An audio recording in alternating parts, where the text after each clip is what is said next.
Doctor Khandakar Abdullah Jahangir রহমাল্লাহকে আমি একবার বলেছিলাম ঢাকায়, বলেছিলাম স্যার আপনি জিনেদা পড়ে থাকেন কেন? ঢাকা থাকলে কত কাজ করা যায়, ঢাকায় মিডিয়া সেমিনার বড় বড় জাতীয় পর্যায়ে কাজগুলো করা যায়, আপনি মফস্বল জেলায় পড়ে আছেন কেন? আমরা মনে করি রাজধানী কেন্দ্রিক কাজ করতে পারলে অনেক ভালো হয়।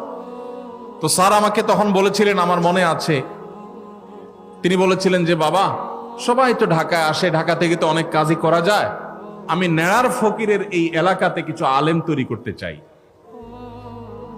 এই মাদ্রাসার বীজ যখন তিনি বপন করে গেছেন, তার সেই মাদ্রাসা থেকে দাওরা হাদিস পড়ুয়া ছেলেদেরকে দেখার সুযোগ স্যার পান নাই।